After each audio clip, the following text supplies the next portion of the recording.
let's talk about one-shots because they are deceptively easy. Now, on paper, a one-shot sounds really easy. It's one session, right? It's one story. There's no long-term commitment.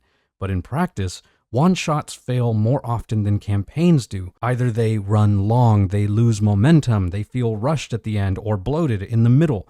And when they're over, nobody really remembers what happened. If this sounds like you, let's talk about it, because every once in a while, you run a one-shot that sticks, the kind that your players will bring up for months on end after the one-shot is done. It's the kind of one-shot that they describe to other people as that one game that we played, the epic D&D session that we had together. Do you remember that one time? That's what we want as DMs. Those types of games don't happen by accident.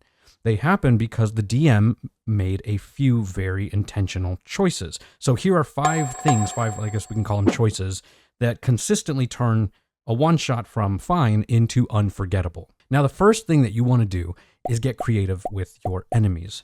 I think that one of the biggest mistakes that a DM can make in a one-shot is to just default to familiar enemies and familiar fights, things that you've already been doing, because it's easy. It's something that you've already gotten into the habit of doing, so why not just bring it to the one-shot? You know, these can be your goblins, your bandits, your zombies. Those are all fine, but your players already know how to solve those problems. They already know those tactics. They know those rhythms.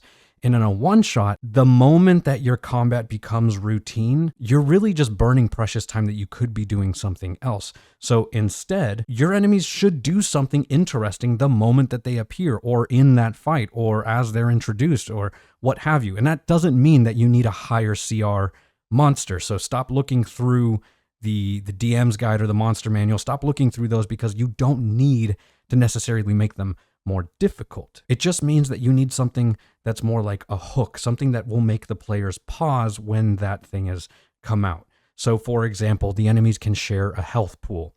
So if you hit one creature, the players notice that this other one is also taking damage as well. That's different. That's something that maybe they're not used to. And if that's something that you've done in your games already, well, then obviously pivot to something else. You could also have creatures that refuse to die unless certain conditions are met. So you need to shatter the crystal in the center of the mausoleum, because if you don't destroy that, this character is invincible. And you kind of get a little bit of that in Baldur's Gate 3. Spoilers, if you haven't played the game, if you care, just turn away now. But you get that a little bit through the Night Song. You cannot defeat Ketheric Thorm until the Night Song is released or killed, right? So those are sorts of little things, because the moment that you then have to go release this other character or destroy this artifact or find this item or whatever in order to kill that, it feels like you really went through a journey in order to destroy this one character. And so that moment of death just becomes a little bit more visceral for the characters. You can also have opponents that are talking during combat, you know, so these can be, it doesn't necessarily have to be taunting. You don't have to come up with like taunts, but it could be them pleading or negotiating, things that they may not be used to if you're consistently running combat where it's one side has to kill the other. Likewise, you could have monsters that retreat or regroup. Maybe they lose a battle, they retreat into a canyon pass, and then they go full 300 and fight defensively suddenly instead of charging in. And now the players are at a disadvantage and they have to now figure out how to get to the archers at the top of the cliff or what have you. Even just recontextualizing a normal monster can work. So a bunch of skeletons that rearrange themselves, bandits who are terrified of something in the dungeon, so they think they're about to fight these bandits and suddenly realize that these bandits are actually running past them and something else is coming out to attack them. Or a creature that attacks only when it's being looked at, right? I'm just thinking out loud here, but the goal should be very simple. Your players should not be able to autopilot the fight. If you can get them to reassess what's happening as they're playing this one shot, they're going to remember it, right? Now, the second thing is to keep the story simple. Keep the story of the entire one-shot super simple, but just keep it intriguing. You don't have a lot of time for complexity in a one-shot. You don't need all of these multiple twists and a massive conspiracy. You just need one really strong premise and a very clear emotional hook that draws the characters in. Get them invested into these characters quickly, and give them a clear, concise, simple mission. So think in terms of a single question, right? So what happened here? Why is this place abandoned? What goes wrong if we don't act tonight? That should really just be clear within the first 10 to 15 minutes of playing, because those are the things that are going to make them go, why do I care?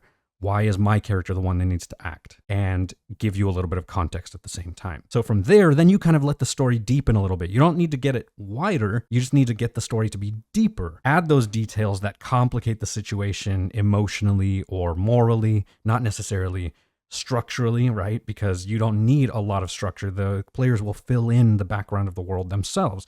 So maybe the villain is understandable, right? Like a Thanos, like you kind of get why they're doing what they're doing to kind of get them morally invested or emotionally invested. The problem is they're going about it the wrong way. Or maybe them doing the right thing costs an entire village to be, to get destroyed or something. Players are going to remember those one-shots where that choice was hard. So if you can create a simple story that doesn't necessarily need all of this background, but something about that one-shot makes them go, oh man, like that was difficult, or that was so gut-wrenching, right? One of those things that they just can't forget. So you can make it complex, you can make it emotionally investable for your players without needing to overcomplicate the story. Now, the third thing is to pick a unique location. So in a one-shot, the location does a huge amount of the storytelling for you. It does a lot of the heavy lifting for you because you don't have time to slowly establish an entire setting over multiple sessions like you would in a campaign. So your location needs to communicate that tone. It needs to communicate the danger, the mystery right away. So ask yourself, what makes this place that I have decided to throw this one-shot in visually distinct? So it could be a lighthouse in the middle of a storm. It could be a ruined temple that is sinking into a swamp. It can be a mountain pass that has a bunch of frozen statues that were once people. Or it could be a noble's manor where every single room is meticulously clean, right? Everything has its own tone, its own vibe, its own genre. If you really want to lean into that, that's what I would do. A good one-shot location should answer all of those questions without needing any dialogue. You just plop them in, give them a little bit of context, and they will start putting those things together. Players should, in my opinion, understand that something is wrong or what the story's about or what direction they might need to go the moment that they're plopped in. Now, the more specific the place is, the less exposition that you need. A haunted house says a lot. There's ghosts here, right? As opposed to a lab. A just general lab is not going to communicate as much. Maybe like, okay, there's a science experiment, there's something going on here, but if you plop them into a haunted house, they're going to understand there's ghosts, there's monsters, something like that. Let the environment tell the story for your players so that those players can then focus on the decisions that they need to make instead of trying to understand the lore. Now, the fourth thing is to bend the rules, and I mean that intentionally. One-shots are kind of where you're allowed to experiment with things because balance doesn't matter as much when there's no long-term fallout. And I mean that in the sense that it doesn't affect your necessarily any one particular game. Now, you as a DM can decide that this one-shot takes place 10 years before the next campaign, so this one-shot in particular does actually determine a lot. That's up to you. But a one-shot is a one-shot, and it won't necessarily mean that something is breaking in a campaign in the future.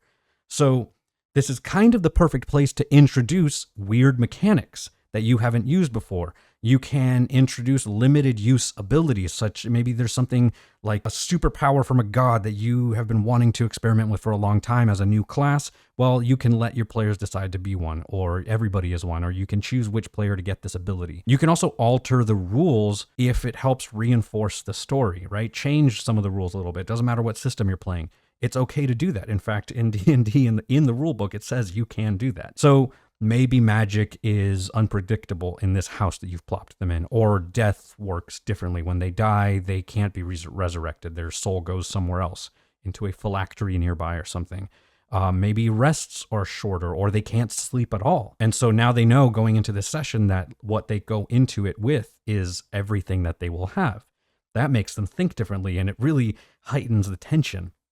Maybe everybody has access to a powerful but dangerous ability that's tied to this setting that you're trying to incorporate into maybe this one session or into a future campaign, just to see what happens and do a little bit of testing. The key here is to explain the change clearly and keep it consistent, because players are going to love learning a new rule set if the system is familiar. At least that's what I've found. And it makes the session feel special. Like it only exists in this moment. Only they got to play this. Only they got to experience this. Just don't add too many changes at once. 1 or 2 strong rules that your bending is a little more memorable. It's going to be way more memorable than 5 half-explained ones where like, don't worry about it, but like you only get half HP. Just change the ones that you need in order to make it a little more interesting, to give them something a little new to chew on, if that makes sense. And then finally, the 5th thing is to find a tone. And once you find that tone, protect it. So before the session starts, when you're planning this one-shot, decide, what is this one-shot about emotionally? Is this a tragic one-shot? Is it a tense one-shot? Is it absurd? Is it heroic?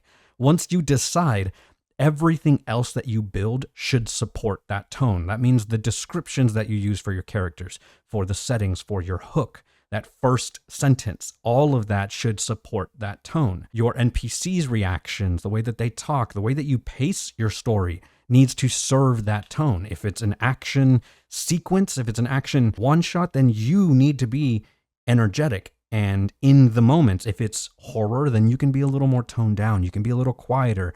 You can vary your pacing a little bit and then suddenly get loud to scare them. Even how quickly you move past a joke and get back into the scene can affect so much of the tone, because it doesn't mean you can't laugh. It just means that how do you get people back into it? So again, what I'm trying to say is that doesn't mean that you're shutting down player humor. It means that you're grounding the entire story. Let the jokes happen.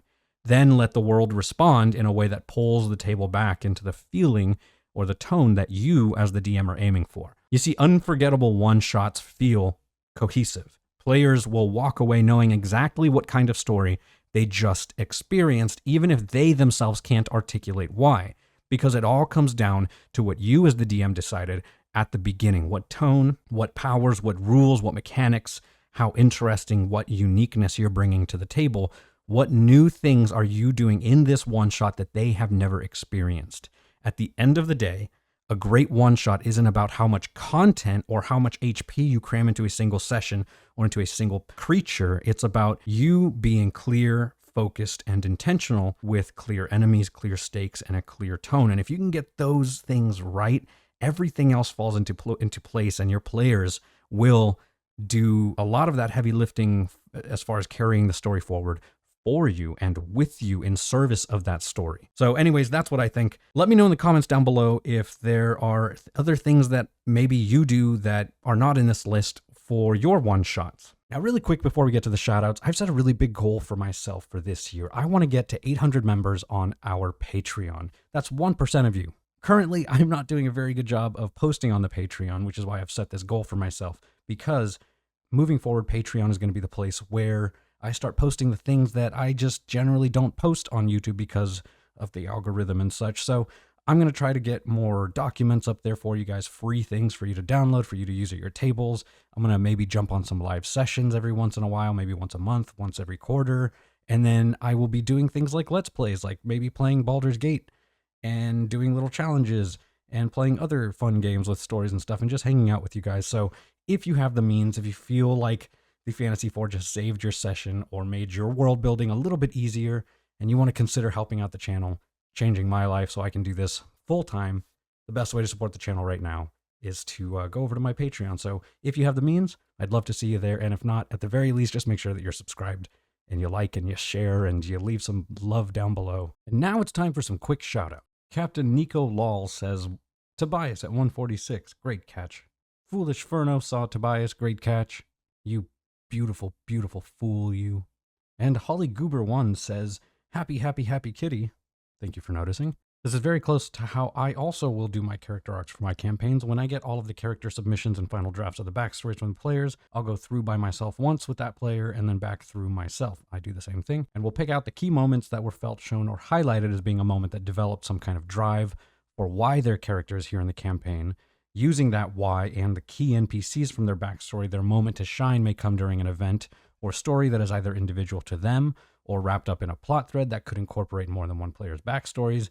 And then through the elements we've either encountered that I've prepared or moments that came naturally through improv by my players, we all try to find or develop some kind of narrative close or continuation to the driving forces behind each player's backstories. Yeah, I think this is exactly what I'm trying to say. Doesn't mean that you need to do this with everybody at your table. It's just, this is for those people that want that character arc. This is for the characters that want to shine. Obviously, don't force your players to do it if they don't want to, But when you have a table like what you have here, Holly Goober 1, this is the way to do it. It's the way that I do it. I like working with my players and trying to find little tiny possible threads, not necessarily things that I know for sure are going to happen, but things that I can pull on if the moment arises. And I think ultimately that's what makes part of being a DM very fun, is the ability to sort of work with your players to make those little moments come to life and then seeing what they do with it.